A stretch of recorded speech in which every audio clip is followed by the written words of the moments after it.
Right, Evan, fire away. Good. Question for Trevor. Thanks. Trev, just wanted to know some of the tougher situations in your own career where your back's been up against the wall and how you might be able to deliver that to this team as you sort of pep them up tonight. Well, I think there's been many of those occasions, for the majority of the players from this team. All of us have grown up outside of the US, in a lot of cases having to fight our way through the ranks to eventually make it to the PGA Tour. So we've all experienced some of that. Just got to keep fighting, man. Keep putting one foot in front of the other. We feel like we've played some pretty good golf, some solid golf, tee to green, particularly the last couple days, but we have absolutely been out-putted. There's no doubt about it. Hats off to the Americans, the way they have putted. It really has been impressive. I spent a lot of time today with that final match and just looking at Billy Horschel making about a 12-footer for birdie to tie on 16, Homer making about 10-footer on 17 to win, and then backing it up after Pendrith makes that clutch birdie, Homer makes another one there. That's impressive stuff from that pairing to win that point. And we feel like that's been the difference right now. So, as you say, backs up against the wall. Going to have to dig deep, but it's going to have to start with making some putts for sure.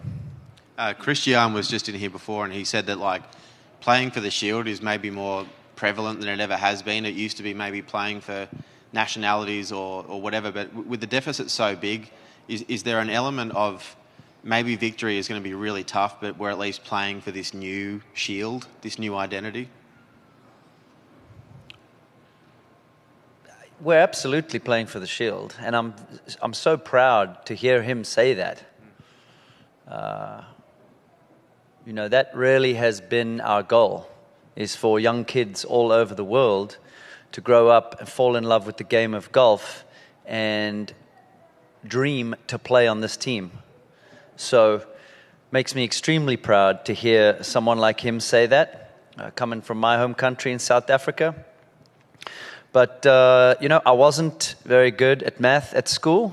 I think there's still 20 points available to win. So we're going to fight. All right, Rex, go ahead, and then Shane. Davis, has anything happened over the last 2 days that's made you change your game plan at all, and maybe specifically about maybe sitting Xander and Patrick after how they played the last 2 days? No.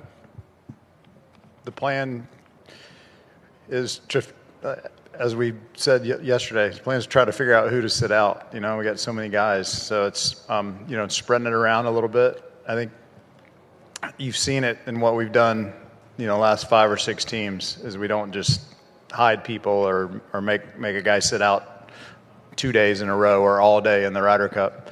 So it's mixing and matching and making sure everybody gets in the game and keeps some momentum going. But we have really, really, really, really simple goals. It's put the 4 best alternate shot teams we can out tomorrow, and then put the 4 best ball teams we can out in the afternoon, and try to win every session. And we're just blessed with a whole lot of good players, and we have guys that say, "Hey, I'll sit out in the morning, and we'll let those guys go play." We have no selfishness. Nobody's mad to sit out. I mean, you can imagine having conversations with Billy Horschel all week about, by the way, you're not going to play on Thursday, and make him wait another day to play, and then watch the exuberance of him. He hung in there great today, and Max made a couple great putts at the end, and that really wasn't the plan. It was for Billy and Max to play together. So we have a good group and a great plan, and we'll come back tomorrow afternoon with the other guys that sat out and a few others, to round it out. All right, Shane, and then Alex. Question for both captains, and I ask this with respect, and I know it's not your foremost thing that you're thinking about right now. This has been a lopsided, historically, event. America was the big favorite coming in, and now we have an 8-2 score heading into the weekend. The fact that it is such a lopsided margin, I'm just curious for your perspective on what that means for the perception of the event. Well, we say this when we're behind too. Trevor's right. There's a whole lot of points left, And we're not sitting in there going, oh, yeah, okay, this is great. No, we're trying to put 4 really good teams out tomorrow. We've seen a lot of big leads lost. So we're going to, just like his team, we're going to try to be motivated to play tomorrow and not really talk about the outcome till the end. But to his point earlier, we've gotten some gifts from their team that have ribbon with the shield on it and all kinds of stuff with the shield on it. And I thought about it last night that Carmenita and Trevor and Ernie and Liesl have done an incredible job making an identity, because I started thinking everything we have has a flag on it, right? And it didn't hit me until the gift last night with all the ribbon on it. I said, she even made ribbon with the shields on it. And then they came out with those shirts today. So, yeah, we're thinking about protecting our flag, and they're thinking about protecting their shield. And it's far from over. And we both know that we both have to say something different to our teams tonight, but they're still going to want to play the rest of the weekend. The score means we've got to get better, and we will. Plain and simple. Right, Alex, just right here. Yeah, Trevor. So, I mean, you weren't there probably when Ben Crenshaw talked about what he was talking about in '99, but this seems to be a little different situation. First of all, how do you find a way to get the pairings you want? Because you've now seen 2 days of your team not play as well as you'd like them to play, certainly not putt as well as you'd like them to putt, yet you have to find a way to get 4 groups out there. How hard is that to try to find those 4 groups, first of all? And then second, what is your message, and how is your message different than it was last night? Well, all of the hard work was done in preparation, creating the partnerships and doing that kind of work behind the scenes, understanding what we thought would work best.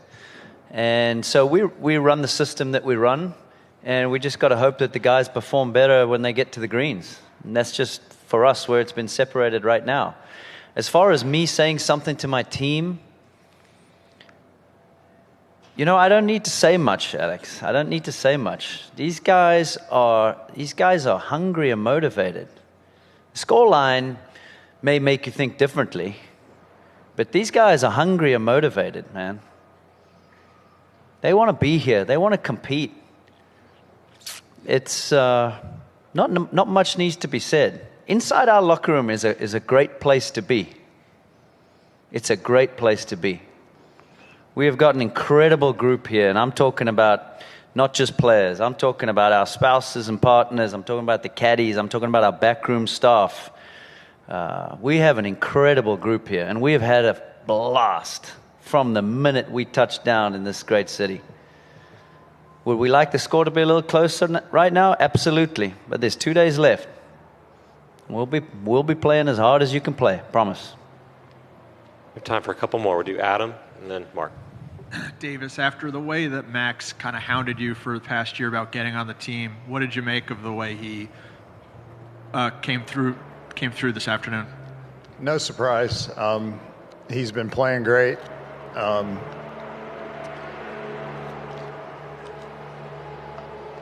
He's gotten some great wins. He described to me this morning at breakfast his whole Sunday round at Fortinet, and what he told me impressed me so much that I'm going to have him tell the whole story over again to my son so I can hear it again. But no, it's no surprise. Actually, Drew followed them around today, drove the cart in our group, and he said every time he needed to hit a good shot, he hit a good shot. Every time he needed to make a putt, he made the putt.